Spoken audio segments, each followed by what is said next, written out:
Hi friends, ಎಲ್ಲರಿಗೂ ನಮಸ್ಕಾರ. ಇವತ್ತಿನ ಈ ವಿಡಿಯೋದಲ್ಲಿ ನಾನು ಬೆಂಡೆಕಾಯಿನ ಯೂಸ್ ಮಾಡಿಕೊಂಡು ಸೈಡ್ ಡಿಶ್ ಆಗಿ ಒಂದು ರೆಸಿಪಿನ ತೋರಿಸ್ತಾ ಇದ್ದೀನಿ. ಹಾಗಿದ್ರೆ ಬನ್ನಿ, ಇದು ಹೇಗೆ ಮಾಡೋದು ಏನು ಅಂತ ನಾವು ಈ ವಿಡಿಯೋದಲ್ಲಿ ನೋಡೋಣ. ಅದಕ್ಕೂ ಮುಂಚೆ ಎಲ್ಲರಿಗೂ welcome back to my YouTube channel. ಮೊದಲಿಗೆ ನಾನಿಲ್ಲಿ ಬೆಂಡೆಕಾಯಿನ ತೊಳೆದು ಬಟ್ಟೆಯಲ್ಲಿ ಒರೆಸಿಟ್ಕೊಂಡಿದ್ದೀನಿ. ಜೊತೆಯಲ್ಲಿ ಜೀರಿಗೆ, ಬೆಳ್ಳುಳ್ಳಿ, ಅರಿಶಿನ, ಅಚ್ಚಕಾರದ ಪುಡಿ ಮತ್ತು ಉಪ್ಪು ಇಷ್ಟನ್ನು ಕೂಡ ಎಷ್ಟು ಬೇಕೋ ಅಷ್ಟು ಒಂದು ಪ್ಲೇಟ್ಗೆ ಹಾಕ್ಕೊಂಡು ಇಟ್ಕೊಂಡಿದ್ದೀನಿ. ಹುರಿದಂತಹ ಕಡಲೆ ಬೀಜನ ಚಿಪ್ಪೆ ತೆಗೆದಿಟ್ಕೊಂಡಿದ್ದೀನಿ. ಜೊತೆಲಿ 1 ಟೇಬಲ್ ಸ್ಪೂನ್ನಷ್ಟು ಎಣ್ಣೆನ ತೊಗೊಂಡಿದ್ದೀನಿ. ಇಷ್ಟು ಕೂಡ ರೆಡಿ ಮಾಡಿ ಇಟ್ಕೊಂಡಾದಮೇಲೆ ಮೊದಲಿಗೆ ನಾವು ಬೆಂಡೆಕಾಯಿನ ರೆಡಿ ಮಾಡಬೇಕಾಗುತ್ತೆ. ಯಾಕಂದರೆ ಬೆಂಡೆಕಾಯಿ ಒಳಗಡೆ ಸ್ಟಫ್ ಮಾಡೋದ್ರಿಂದ ಬೆಂಡೆಕಾಯಿನ ರೆಡಿ ಮಾಡ್ಕೊಳ್ಬೇಕು. ಬೆಂಡೆಕಾಯಿನ ಸೈಡಲ್ಲಿರುವಂತಹದನ್ನು ಕಟ್ ಮಾಡಿಕೊಂಡು ಮಧ್ಯದಲ್ಲಿರುವಂಥದ್ದನ್ನ ಈ ರೀತಿ ನಾವು ರಿಮೂವ್ ಮಾಡ್ಕೊಳ್ಬೇಕಾಗತ್ತೆ. ರಿಮೂವ್ ಮಾಡಿಕೊಂಡು ಎಲ್ಲ ಬೆಂಡೆಕಾಯಿನ ಈ ರೀತಿ ನಾವು ರೆಡಿ ಮಾಡ್ಕೊಳ್ಬೇಕಾಗತ್ತೆ. ಸೊ ಈ ರೀತಿ ಮಾಡ್ಕೊಳ್ಳೋದ್ರಿಂದ ಅನ್ನ ಸಾಂಬಾರು ಜೊತೆಗೆ ಇದು ತುಂಬಾ ಚೆನ್ನಾಗಿ ಬರುತ್ತೆ. ನೋಡಿ, ಈ ರೀತಿ ರೆಡಿಯಾಗಿರುತ್ತೆ. ಈಗ ಒಂದು ಜಾರ್ಗೆ ನಾವು ಹುರಿದಿಟ್ಕೊಂಡಂತಹ ಕಡಲೆ ಬೀಜ, ಹಾಗೆ ನಾವು ರೆಡಿ ಮಾಡಿ ಇಟ್ಕೊಂಡಂತಹ ಜೀರಿಗೆ, ಬೆಳ್ಳುಳ್ಳಿ, ಉಪ್ಪು, ಅಚ್ಚಕಾರದ ಪುಡಿ ಹಾಗೆ ಅರಿಶಿನ ಇಷ್ಟನ್ನು ಕೂಡ ಹಾಕ್ಕೊಂಡು ಮಿಕ್ಸಿಗೆ ರುಬ್ಕೊಳ್ಬೇಕಾಗತ್ತೆ. ಈ ರೀತಿ ಮಿಕ್ಸಿಗೆ ಹಾಕ್ಕೊಂಡಂತಹ ಮಿಶ್ರಣನ ಒಂದು ಬಟ್ಲಿಗೆ ಇಟ್ಕೊಳ್ಬೇಕಾಗತ್ತೆ.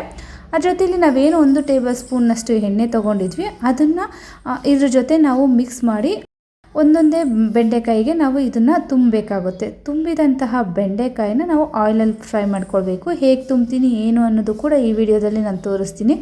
ನೋಡಿ, ಈಗ ಎಣ್ಣೆ ಹಾಕ್ಕೊಂಡಿದ್ದೀನಿ. ಎಣ್ಣೆ ಹಾಕ್ಕೊಂಡು ಚೆನ್ನಾಗಿ ಮಿಕ್ಸ್ ಮಾಡ್ಕೊಳ್ಬೇಕಾಗುತ್ತೆ. ಮಿಕ್ಸ್ ಮಾಡ್ಕೊಂಡು ಆದಮೇಲೆ ಒಂದೊಂದೇ ಬೆಂಡೆಕಾಯಿ ತೊಗೊಂಡು ನಾವೇನಿದು ರೆಡಿ ಮಾಡ್ಕೊಂಡು ಅಂದರೆ ಕಟ್ ಮಾಡಿ ಒಳಗಡೆ ಖಾಲಿ ಮಾಡ್ಕೊಂಡಿದ್ವಲ್ಲ, ಸೊ ಇದನ್ನು ನಾವು ಅದಕ್ಕೆ ತುಂಬಿಸ್ಕೊಳ್ಬೇಕಾಗತ್ತೆ. ಈ ರೀತಿ ಮಾಡ್ಕೊಳ್ಳೋದ್ರಿಂದ ಬೆಂಡೆಕಾಯಿ ಎಣ್ಣೆಯಲ್ಲಿ ಚೆನ್ನಾಗಿ ಫ್ರೈ ಮಾಡಿದಾದ್ಮೇಲೆ ತುಂಬಾ ಟೇಸ್ಟಿಯಾಗಿರುತ್ತೆ. ಸೈಡ್ ಡಿಶ್ಶಾಗಿ ಇದು ಒಂದು ಕ್ವಿಕ್ಕಾಗಿ ನಾವು ರೆಡಿ ಮಾಡ್ಕೊಳ್ಬೋದು. ಬೆಂಡೆಕಾಯಿನ ಯಾವಾಗಲೂ ನಾವು ಒಂದೇ ಥರ ಪಲ್ಯ ಮಾಡ್ಕೊಂಡು ತಿನ್ನೋದಕ್ಕಿಂತ ಈ ರೀತಿ ಒಂದ್ಸಲಿ ಡಿಫ್ರೆಂಟಾಗಿ ಟ್ರೈ ಮಾಡಿ ನೋಡಿ, ತುಂಬ ಚೆನ್ನಾಗಿ ಬರುತ್ತೆ. ಅನ್ನ ಸಾಂಬಾರು ಜೊತೆ ಇದು ತುಂಬಾ ಚೆನ್ನಾಗಿರುತ್ತೆ.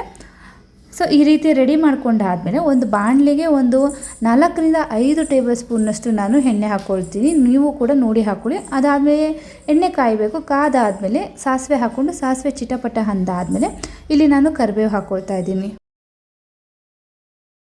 ಸೊ ಕರಿಬೇವು ಹಾಕ್ಕೊಂಡು ಒಂದೊಂದೇ ಬೆಂಡೆಕಾಯಿ ನಾನು ಈ ರೀತಿ ಬಾಣಲಿಲಿ ಇಟ್ಕೊಂಡು ಒಂದು ತಟ್ಟೆ ಮುಚ್ಚಿ ಹಬೆಯಲ್ಲಿ ಸಣ್ಣ ಹುರಿಲಿ ನಾನು ಇದನ್ನು ಬೇಯಿಸ್ಕೊಳ್ತೀನಿ. ಯಾವ ರೀತಿ ಬೇಯಿಸ್ಕೊಳ್ಳೋದು ಅನ್ನೋದು ಕೂಡ ಡೀಟೇಲಾಗಿ ನಾನು ಈ ವಿಡಿಯೋದಲ್ಲಿ ತೋರಿಸಿದ್ದೀನಿ. ಇದು ಈಗ ಒಂದು ಪ್ಲೇಟ್ ಮುಚ್ಚಿಬಿಡೋಣ. ಒಂದು 2 ರಿಂದ 3 ನಿಮಿಷ ಚೆನ್ನಾಗಿ ಬೇಯಲಿ.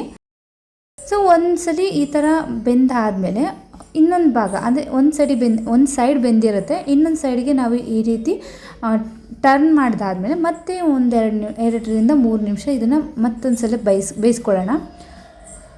ಸೊ ಎಲ್ಲರಿಗೂ ಬೇಯಿಸ್ಕೊಳ್ಬೇಕು ಅಂದರೆ ಈ ಹಸಿ ಕಲರ್ ಏನಿದೆ ಅಂದರೆ ಹಸಿರಾಂಶ ಏನಿದೆ ಅದು ಹೋಗಬೇಕು ಮತ್ತು ಹಸಿ ಸ್ಮೆಲ್ ಹೋಗಬೇಕು. ಅಲ್ಲಿವರೆಗೂ ನಾವು ಸಣ್ಣ ಹುರಿಲಿ ಇದನ್ನು ಮಾಡ್ಕೊಳ್ಬೇಕಾಗತ್ತೆ. ಜೋರು ಹುರಿ ಕೊಟ್ಟರೆ ನಿಜ ಹೇಳ್ತೀನಿ ಸೀದ ಹೋಗುತ್ತೆ.